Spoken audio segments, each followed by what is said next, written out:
Kita ke informasi lain. Informasi yang lainnya ini juga harus menjadi perhatian juga karena memang banjir ini di wilayah Aceh. Informasinya juga cakupan wilayah di banjir di Aceh cukup meluas. Dari 14 kecamatan yang terendam banjir, saat ini ada beberapa kecamatan yang juga turut terdampak akibat intensitas hujan yang cukup tinggi di wilayah tersebut. Ya, banjir yang terjadi ini selain diakibatkan oleh curah hujan yang tinggi, juga diakibatkan oleh jebolnya tanggul akibat tidak dapat menahan luapan Sungai Keretoe. Warga di kawasan Kecamatan Tanah Pasir dan Lapang memilih keluar dari desa mereka untuk mencari penyelamatan diri ke sisi Jalan Raya Medan Banda Aceh. Dan saat ini pemirsa, bahkan sudah ada 16 kecamatan di Aceh Utara yang terendam banjir. Dan akibatnya terjadi peningkatan para pengungsi yang telah mencapai hampir 29.000 orang pengungsi. Ya, tentu menjadi pertanyaan publik juga saat ini bagaimana kondisi banjir di sana. Apakah kemudian dari lebih 14 kecamatan yang terdampak banjir, adakah daerah-daerah yang terisolir, seperti apa kemudian evakuasi dan juga distribusi bantuan. Betul, itu yang kemudian harus menjadi perhatian kita bersama sampai saat ini. Oke, kita akan coba update informasi tadi bersama dengan rekan kami ada Nofri Afiandi dari wilayah Aceh Utara Aceh. Nofri, bisa diceritakan dan juga dijelaskan kondisi di sana seperti apa banjirnya? Ya, baik Vita dan juga pemirsa, memang banjir yang melanda Kabupaten Aceh Utara ini sejak 31 Desember, tepatnya pada hari Jumat lalu, ini sudah meluas ke 15 kecamatan dan salah satunya di tempat saya mengabarkan saat ini merupakan kecamatan yang terdampak paling parah, salah satunya yaitu di Kecamatan Lok Sukon. Dan memang terdapat banyak sekali peningkatan pengungsi ataupun warga terdampak akibat banjir ini, di mana dari data terakhir yang dikeluarkan oleh BPBD Aceh Utara ini untuk Kabupaten Aceh Utara terdapat sebanyak 29.621 orang ataupun jiwa yang terdampak banjir dengan jumlah pengungsi sebanyak 32.854 jiwa dan korban meninggal dunia akibat terseret banjir ini sebanyak 2 orang. Meskipun begitu, pada hari ini yang merupakan hari ke-6 sejak banjir yang terjadi pada Jumat lalu, ini masyarakat sudah mulai kembali ke rumah mereka dikarenakan banjir yang sudah mulai surut di beberapa desa ataupun kampung di Kecamatan Lok Sukon ini. Seperti di tempat saya mengabarkan saat ini, tadi kami sudah memantau posko penanganan banjir, memang sudah tidak ada lagi pengungsi, serta di mana sebelumnya ada masyarakat yang mengungsi di sekitar pinggir jalan raya Medan Banda Aceh ini sudah tidak terlihat lagi. Meskipun begitu, di tempat saya mengabarkan saat ini yaitu di Desa Cebrek, ini masyarakat masih mengungsi di munasa ataupun masjid. Seperti dilihat saat ini di belakang saya, pemirsa, masyarakat masih ada yang tidur di munasa ini ataupun masjid ini dan melaksanakan aktivitas memasak. Untuk pagi hari ini bisa dilihat pemirsa, ibu-ibu di munasa ini sedang memasak makanan untuk para pengungsi banjir, tepatnya di Desa Cebrek ini. Di mana diketahui bahwa banjir ini terjadi akibat meluapnya 3 sungai yang ada di Kabupaten Aceh Utara ini, yaitu diantaranya Sungai Keruang Petu, Sungai Keruang Kerute, dan Sungai Keruang Pirak yang menyebabkan air meluap diakibatkan guyuran hujan yang cukup deras dalam beberapa hari sehingga menyebabkan tanggul sungai tersebut jebol dan air ini memasuki pemukiman warga ataupun masyarakat. Dan untuk mengetahui seperti apa saat ini penanganan di posko banjir tepatnya di munasa ataupun masjid yang berada di Desa Cebrek ini, saya akan berbincang dengan Kepala Desa Cebrek. Sudah ada Bapak Samsul Ishak. Assalamualaikum Pak Ishak. Assalamualaikum warahmatullahi. Ya, baik Pak, mungkin bisa dijelaskan Pak, sejak hari apa Bapak dengan warga di desa ini sudah mengungsi di munasa ataupun masjid ini Pak? Terhitung kalau di sini semenjak dari pagi Minggu. Dari pagi Minggu kami udah kemari berkumpul di Menasah atau di Soro ini. Jadi untuk menghindari hal-hal yang tidak kita inginkan, ya banjir yang sedalam lebih kurang 1,5 meter, bahkan ada yang 2 meter. Ya, baik Pak. Untuk hari ini apakah sudah ada masyarakat yang sebelumnya mengungsi di sini sudah kembali pulang, begitu Pak?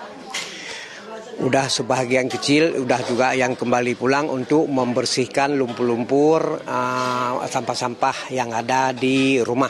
Ya mungkin memang untuk menempati ataupun tidur memang saat ini belum bisa, tapi untuk membersihkan rumah-rumah lumpur-lumpur yang sisa.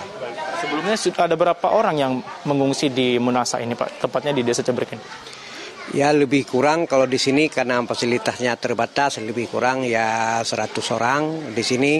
Tapi namun begitu ada juga tempat saudara-saudara pemilih lain yang tempat ada bangunan 2 tingkat yang tertampung 5 atau 6 kakak ya berpincar-pincar lah. Baik, untuk pasokan makanan di sini Pak, kita melihat ibu-ibu di sini sedang memasak itu apakah memang dari pribadi atau memang dari pemerintah yang sudah memberikan pasokan makanan? Ya dari pemerintah mudah-mudahan ada juga walaupun memang saya ini masih terbatas ya dari pengusaha mungkin saudara kita yang memang berada ya juga ada juga termasuk ya pribadi ada juga. Untuk di rumah Bapak sendiri saat ini banjir apakah masih menggenangi cukup tinggi Pak? Ya di rumah saya sendiri yang sampai ini ya masih di bawah pinggang memang sampai saat ini belum bisa pun ya untuk menjenguk rumah ataupun membersih rumah masih banjir. Baik, ini kan banjir ini bisa dikatakan musiman Pak atau bahkan hampir setiap tahun nih Pak terjadi. Harapan Bapak seperti apa? Memang kalau banjir kalau kami di Aceh Utara umumnya di Lusukun memang hampir setiap tahun. Jadi diakibatkan mungkin tanggulnya yang sering jebol. Cuma kami yang sangat mengharapkan sama pemerintah baik pemerintah daerah maupun pemerintah pusat yang sangat kami mengharapkan daripada banyak bantuan lain. Lebih bagus dulu disiampin atau dibenahi tanggul. Kalau seandainya memang tanggul sungainya semua memang sudah bagus, mungkin ya kami pun masyarakat mau memelihara ternak atau mau tanaman mungkin ya lebih sempurna. Baik, terima kasih Pak Ishak atas informasinya. Semoga banjir ini segera surut dan warga di sini bisa kembali pulang dan membersihkan material banjir. Terima kasih Pak Ishak. Ya pemirsa, itulah tadi dikatakan oleh Kepala Desa Cebrek itu Pak Ishak yang mengatakan bahwa saat ini sebagian pengungsi di Munasa ataupun masjid ini sudah kembali pulang karena banjir di rumah mereka ini sudah mulai surut dan memang terdata sebelumnya bahwa sebanyak 14.945 jiwa yang mengungsi di Kecamatan Loksukon ini. Dan dari data Polda Aceh juga saat ini sudah banyak masyarakat yang mengeluh mengalami sakit dan berobat ke posko kesehatan yang sudah didirikan oleh Polda Aceh. Nah, selain di Aceh Utara ini terdapat beberapa wilayah lainnya yang juga mengalami banjir yang diantaranya itu Aceh Tamiang, Langsa dan juga Aceh Timur. Saya kembalikan ke Jakarta, Vita. Baik, terima kasih Nofri Afandi atas laporan Anda langsung dari Aceh. Kita harapkan juga banjir ini segera surut di sana, artinya cakupan wilayah juga tidak yang bersisa.